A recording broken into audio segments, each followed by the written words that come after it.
माताओं बहनों को वट सावित्री व्रत की शुभकामनाएं। मैं माँ भगवती से महादेव से प्रार्थना करती हूँ कि आपके सौभाग्य में निरंतर वृद्धि होती रहे। अगर आप मायके गए हैं तो इस व्रत को क्या वहाँ से शुरू कर सकते हैं? क्या प्रथम बार नई साड़ी लेनी होगी? गर्भवती महिलाएं कैसे व्रत करें? पूजा सुबह करें या दोपहर में कर सकते हैं? पंखे का क्या करना है, यह प्रश्न आता है।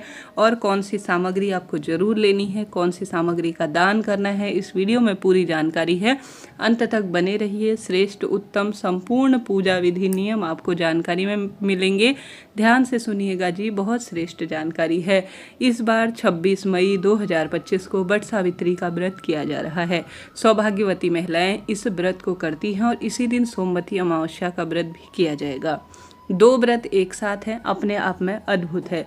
और साथ ही इसी दिन महादेव के निमित्त पूजन पाठन भी किया जाएगा। सोमवती अमावस्या और वट सावित्री व्रत दोनों सौभाग्य से जुड़े हुए हैं और हर स्वरूप में सुख देने वाले व्रतों में से एक है।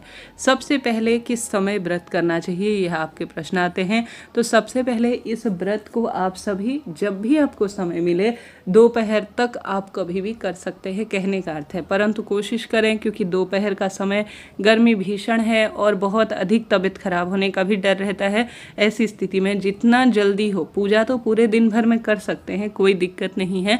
बट वृक्ष के समक्ष ही पूजन किया जाता है या घर पर आप जो है डाली लाकर उसका पूजन कर सकते हैं। परंतु कोशिश करें कि आप बट वृक्ष को तोड़े नहीं किसी भी अवस्था में। देखिए, बट वृक्ष की पत्तियां आप व्रती हैं तो तोड़ने का प्रयत्न न करें, यह शुभ नहीं माना जाता। हमारे क्षेत्र में, आपके क्षेत्र में हो सकता है इसे तोड़ा जाता हो, परंतु जिसका आप पूजन कर रहे हैं उसे ही तोड़ेंगे तो यह दोष उत्पन्न करेगा।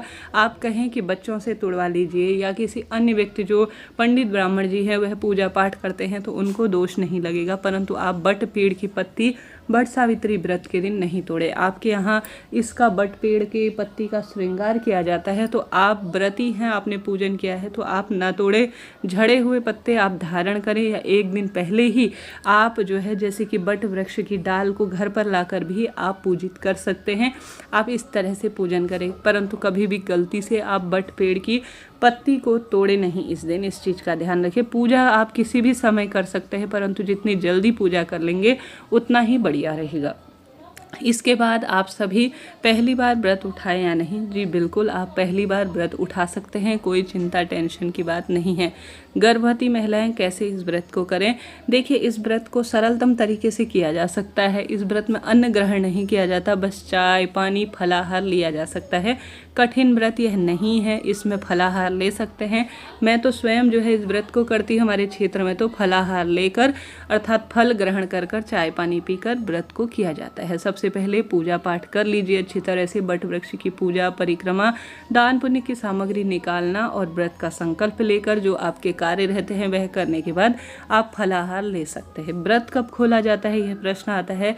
व्रत कई कई क्षेत्रों में दूसरे दिन को खोला जाता है। जैसे कि 26 तारीख को इस बार व्रत किया जा रहा है तो 27 तारीख की सुबह ब्रह्म मुहूर्त में व्रत को खोला जाएगा। परंतु कई क्षेत्रों में जो है रात्रि को, जैसे कि सांझ होने आने के बाद पूजा पाठ कर लेने के बाद व्रत को रात्रि को खोल लिया जाता है। हमारे क्षेत्र में तो रात को व्रत खोला जाता है। कई क्षेत्रों में दूसरे दिन मंगलवार को व्रत खोला जाता है। आप अपने क्षेत्र अनुसार यह कार्य करें। अब कोरी साड़ी ले या नहीं, तो आप साड़ी तो नई पुरानी जैसी भी है ले सकते हैं, कोई दिक्कत की बात नहीं। परंतु साड़ी भले ही पुरानी हो, किसी भी स्वरूप में हो, आप लाल या पीले रंग की ही पहने और साड़ी पेटीकोट ब्लाउज धुले हुए होने चाहिए। पूजा यह बहुत शुद्ध है, श्रेष्ठ है और सौभाग्य का सबसे बड़ा व्रत है। इस व्रत को करवा चौथ से भी बड़ा और सबसे प्राचीन व्रत कहा जाता है। हमारे क्षेत्र में तो शास्त्रों में भी इस व्रत का वर्णन मिलता है। तो ऐसे में सौभाग्य का यह व्रत आप करें, परंतु साड़ी, पेटीकोट, ब्लाउज, अंडरगारमेंट सभी धुले हुए होने चाहिए, तभी आपका व्रत उपवास सफल होगा, नहीं तो व्रत खंडित होगा। यह चीज़ें बड़ी छोटी छोटी सी हैं, परंतु सभी को विदित होनी चाहिए। आप टॉयलेट बाथरूम गए हुए हैं तो वह साड़ी, पेटीकोट पहले आपने प्रयोग किया है, किसी शादी में गए थे, किसी संगीत इत्यादि में गए थे या कहीं बाहर खाना खाने के लिए आपने पहना था, तो उसे एक बार पानी में निकाल जरूर लीजिएगा। कहीं आप टॉयलेट बाथरूम उससे गए हो, अशुद्ध है, टॉयलेट की छींटे पड़े हुए हैं, तो यह श्रेष्ठ नहीं माना जाता। इस नियम का आप जरूर ध्यान रखिए। देखिए, शास्त्रों में कही गई बातें हैं जो शुद्धता के स्वरूप में गहन विश्लेषण की होती है। जो भक्त इन चीज़ों को जानते हैं, मानते हैं, समझते हैं, वह शुद्धता का ध्यान जरूर रखते हैं। चमक धमक अपनी जगह है, पूजा पाठ के नियम अपनी जगह है। अब आप सभी 16 श्रृंगार की सामग्री अच्छी तरह से कर लीजिएगा। जैसे कि आप सभी महावर, मेहंदी, बिंदी, सिंदूर पूरी मांग भरिएगा। और कोरे कपड़े ना पहन सके तो पुराने कपड़े भी पहन सकते हैं, पहले जो पहने हुए, परंतु नीले, काले, सफ़ेद रंग के कपड़े सुहाग के व्रत में ना पहने, इस बात का ध्यान रखिए। साथ ही आप सभी यह भी कर सकते हैं कि आप सभी अपनी साड़ी जो आपको शादी में मिली हुई है, पति की तरफ से चुन्नी मिली हुई है, शादी में जो दुपट्टा चढ़ाया जाता है, उसे भी आप सर पर ले सकते हैं। सौभाग्य का व्रत है। पति से अपनी मांग में सिंदूर जरूर से भरवा लीजिएगा। आप सभी सुहाग सामग्री एक दिन पहले खरीद कर लाइएगा। बाल कब धोने हैं? बाल रविवार को साबुन शैम्पू कर आप बालों को धोइएगा। सिर्फ उस दिन आप सभी, जिस दिन वट सावित्री का व्रत होगा, उस दिन आप सभी साबुन इस्तेमाल नहीं करेंगे, क्योंकि इससे आपका व्रत खंडित हो सकता है, केमिकल वगैरह आते हैं। तो आप सभी जिस दिन वट सावित्री का व्रत होगा, उस दिन सिर्फ सादे पानी से बाल धो सकती है, परंतु साबुन शैम्पू का आप प्रयोग ना करें, इस बात का आप ध्यान रखें। अब मायके गए हैं तो क्या वहाँ से पहली बार व्रत को शुरू कर सकते हैं? जैसे गर्मियों की छुट्टियाँ आ गई हैं, मेरे बच्चों की भी छुट्टियाँ लग गई हैं, और आप सभी भी मायके गई होंगी। हम सभी माताएं बहनें साल भर इंतजार करती हैं इस व्रत का और मायके जाने का। तो ऐसे में मायके में से भी इस व्रत को शुरू किया जा सकता है। कोई चिंता टेंशन की बात नहीं है, मायके से इस व्रत को आप शुरू कर सकते हैं। कोई चिंता नहीं, मायके से भी व्रत को शुरू किया जा सकता है, ससुराल से भी शुरू किया जा सकता है। जरा सा भी आपके लिए वीडियो उपयोगी रहती है तो आपसे अनुरोध है, लाइक करें, शेयर करें, सब्सक्राइब करें। कोई भी व्रत से संबंधित, पूजा से संबंधित आपके प्रश्न हो, तुरंत कमेंट्स में छोड़ दीजिए। अगला वीडियो उसी पर बनाने का प्रयत्न करेंगे। कमेंट्स में जय माता दी लिखना ना भूलें। अब पंखा इस दिन जरूर से लिया जाता है। कई क्षेत्रों में 2 पंखे लिए जाते हैं, कई क्षेत्रों में सिर्फ 1 पंखे को ही प्रयोग में लिया जाता है। बट वृक्ष के समक्ष पहले पंखा किया जाता है, फिर इसी से अपने पति को पंखा किया जाता है और इस पंखे को अपने काम में ले लिया जाता है। एक दूसरा पंखा दान में दिया जाता है। अगर ऐसा है कि आप पंखा दान में नहीं दे पाते हैं तो आप सामान्य सरल तरीके से सुहाग की सामग्री दान करें, मौसमी फल दान कर दीजिए, पैसे दक्षिणा दान कर लीजिए। इस पंखे को आप स्वयं प्रयोग में ले सकते हैं, चाहें तो दान भी कर सकते हैं। देखिए, इस समय पंखे की आवश्यकता ही होती है, हाथ पंखे की, तो दान करते हैं तो और अधिक शुभ और सृष्टि से माना जाता है। अब आप सभी पूजा की सामग्री बहुत अच्छी तरह से तैयार कर लीजिए। एक प्लेट ले लीजिए, थाली ले लीजिए, उसमें आप परिक्रमा लगाने के लिए कच्चा सूत ले लीजिए। धागा जो पहना जाता है जनेऊ टाइप का, या हमारे क्षेत्र में तो धागा पहनते हैं पीला, वह ले लीजिए। रोली, चंदन, मोली ले लीजिए। भीगे हुए चने ले लीजिए। साथ ही आप सभी मौसमी फल फूल ले लीजिए। धूप, दीप, अक्षत और सभी चीज़ें जैसे कुमकुम इत्यादि, और रंगोली बनाने के लिए आटा और चावल, कच्चा दूध, मिश्रित जल ले लीजिए और इसे ले जाकर आप बट पेड़ के पास चले जाएं। पूजा विधि बट पेड़ के पास भी वही रहती है और घर पर भी वही रहती है। सबसे पहले बट वृक्ष की जड़ में आप कच्चा दूध और जल चढ़ाएं। हल्दी कुमकुम लेकर गए हैं, हल्दी आटा लेकर गए हैं, तो वहाँ पर आप सभी थोड़ा रंगोली बना लीजिए। चाहें तो एक स्वास्तिक बनाकर उसमें सबसे पहले दीप प्रज्वलित करें। वहाँ पर अगर आप घर पर कर रहे हैं तो गौरी गणेश साथ में रखें, गौरी और शंभू साथ में रखें। नहीं तो वहाँ पर जहाँ बट पेड़ के पास कर रहे हैं तो आप सभी बट देवता को प्रणाम करें। सबसे पहले पूजा के लिए आप प्रार्थना करें कि हे बटकेश्वर महादेव, हे गौरी गणेश, आज मैं बट सावित्री व्रत कर रही हूँ, मेरे व्रत को संपन्न करें। ऐसी प्रार्थना करते हुए आप जो है सबसे पहले कच्चा थोड़ा सा चावल और अब जो हमारे पास पुष्प होता है उसे अपने हाथ में लेकर अपना नाम गोत्र बोलें कि प्रभु आज बट सावित्री व्रत संपन्न करने जा रही हूँ, मेरे व्रत को संपूर्ण करें। ऐसी प्रार्थना करते हुए अक्षत जो आपने लिए हैं, पुष्प जो आपने हाथ में लिया है, उसे आप समर्पित कर दीजिए बट वृक्ष की जड़ में। उसके बाद बट वृक्ष में रोली, चंदन, मोली, अक्षत वगैरह सभी चीज़ें चढ़ाएं। 16 श्रृंगार की सामग्री चढ़ाएं। धूप दीप नैवेद्य लगाएं। विधि विधान से आप परिक्रमा करें। कितनी परिक्रमा?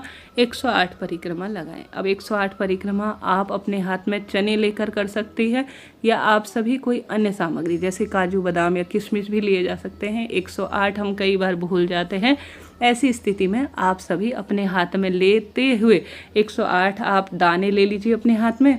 एक बार परिक्रमा पूर्ण कर लेंगे तो एक कटोरी रख दीजिए बट वृक्ष की जड़ में, उसमें आप छोड़ दीजिए ताकि आपसे कोई गलती ना हो। इस तरह से 108 बार आप ले लीजिए सामग्री को और परिक्रमा कर कर उसमें रखते जाइए, बाद में इसे दान दे दीजिए। कच्चा सूत आपको लेना होता है, बाजार में मिल जाता है कच्चा सूत। अगर कच्चा सूत बीच में ख़त्म हो जाता है तो आप सभी जो है परिक्रमा रोके नहीं, परिक्रमा को आपको पूरा ही करना है, इस बात का भी आपको ध्यान रखना है। ठीक है जी, इस तरह से वट सावित्री व्रत की यह पूजा विधि होती है। सरल तरीके से मांग पूरी भरिएगा।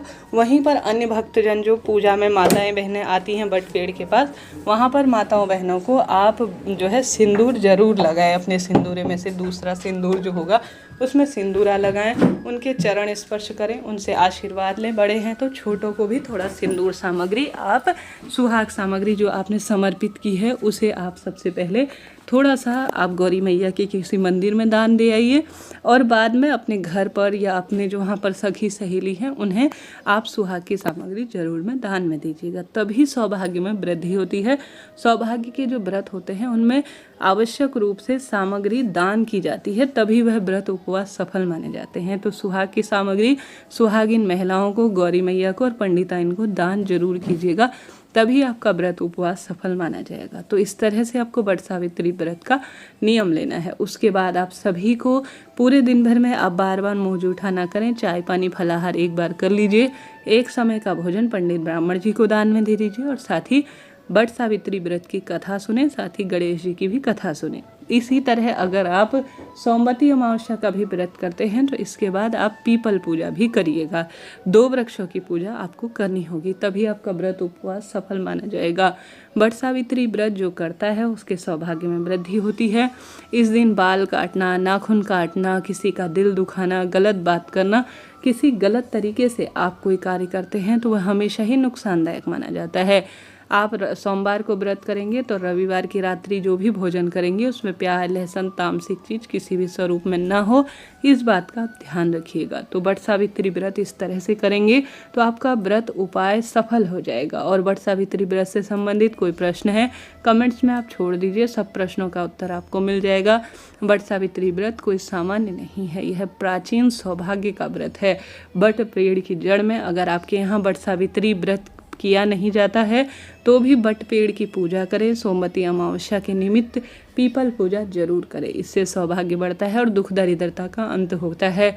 उपाय के रूप में आप वट पेड़ की जड़ में बटकेश्वर महादेव का नाम लेते हुए कच्चा दूध चढ़ाते हैं या एक वट पेड़ के पत्ते के ऊपर आप सभी आवश्यक रूप से अगर विशेष तौर पर महादेव का ध्यान करते हुए वहीं पर आप पार्थिव शिवलिंग बनाकर पूजन कर लेते हैं तो भी यह शुभ और श्रेष्ठ ही माना जाता है। तो आप यह कार्य भी जरूर करें। साथ के साथ व्रत खोलते समय जैसे कि चने चढ़ाए जाते हैं, वहाँ पर मीठे गुलगुले चढ़ाए जाते हैं और साथ के साथ आवश्यक रूप से जो है पुए चढ़ाए जाते हैं और बाद में इन्हें प्रसाद स्वरूप जब व्रत खोला जाता है उस समय ग्रहण किए जाते हैं। तो आप अपनी इच्छा शक्ति सामर्थ्य अनुसार अपने क्षेत्र के अनुसार कार्य कीजिएगा। इस तरह से यह वट सावित्री व्रत पूजन उपाय नियम आपको मैंने बताए, आप विधि विधान से इस तरह से पूजा कीजिएगा। पुराना जो धागा होता है उसे गले में से उतारा जाता है, उसे वट पेड़ में बांधा जाता है और गले में वट सावित्री व्रत का जो धागा होता है उसे जो है पहना जाता है। ऐसी मान्यता है वट सावित्री व्रत के दिन पुराना धागा उतार कर वट पेड़ में बांधने या तुलसी या पीपल में बांधने से नया जो धागा है उसे धारण करने से सौभाग्य में वृद्धि होती है और दुख दरिद्रता का अंत होता है। तो वट सावित्री व्रत के दिन इस तरह से आप कार्य करें। प्रथम बार इस व्रत को शुरू करें।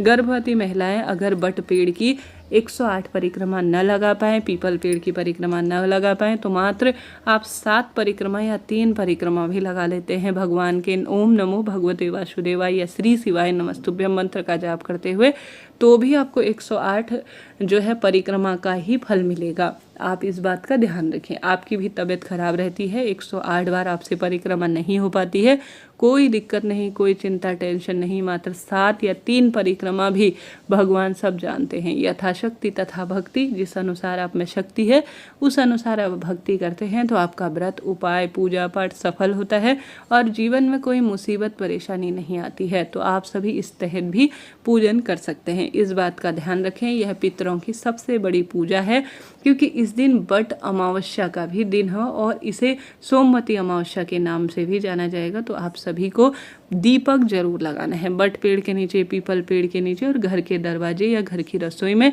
पितरों के नाम से दीपदान जरूर करें। जरा सा भी वीडियो उपयोगी रहा हो तो राधे राधे या हर हर महादेव।